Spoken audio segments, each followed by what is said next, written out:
સુરતના વેત રોડ ખાતે આવેલા 50 વર્ષ જૂનું અંબાજી માતાજીનું મંદિર તેમજ લક્ષ્મીનારાયણ મંદિરને દૂર કરવા મનપાના કતારગામ ઝોન દ્વારા નોટિસ આપતા સ્થાનિકો મંદિર બચાવવા કલેક્ટર પાસે પહોંચ્યા। મંદિર બચાવો સુરત શહેરના કતારગામ વિસ્તારમાં સમાવિષ્ટ TP scheme number 52 final plot number 40 પર આવેલ અંબાજી માતાનું મંદિર અને લક્ષ્મીનારાયણ મંદિર દૂર કરવા સુરત મનપા દ્વારા નોટિસ આપવામાં આવતા સ્થાનિકોએ ભારે વિરોધ કર્યો છે। સુરત મહાનગરપાલિકા વિકાસ કામોમાં નડતરરૂપ મિલકત અને ધાર્મિક સ્થળોને દૂર કરવાની કામગીરી કરવામાં આવી રહી છે।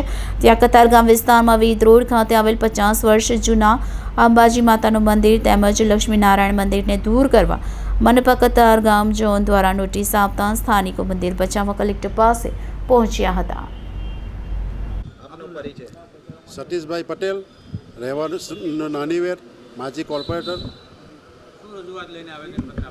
આજે નાનીવેર ગામ ખાતે જે અંબાજી મંદિર આવેલું છે, અમારું જે વેર ડબોલી સિંગણપુર જે કહેવાતું, એમાં નાનીવેર અને મોટીવેર એ બે ગામ છે।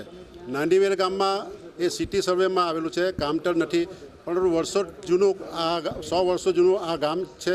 અને ગામના પાદળે જ્યારે અસલ પાદળ કહેવાતું, એ પાદળે અંબાજીનું મંદિર ગામના લોકોએ ભેગા થઈને બનાવેલું હતું અને બહુ જૂનું મંદિર છે। અને એ મંદિરના લોકો ખૂબ જ શ્રદ્ધાપૂર્વક એના દર્શન કરીને ગામથી બહાર નીકળે છે અને એની મનોકામના પૂર્ણ થાય છે।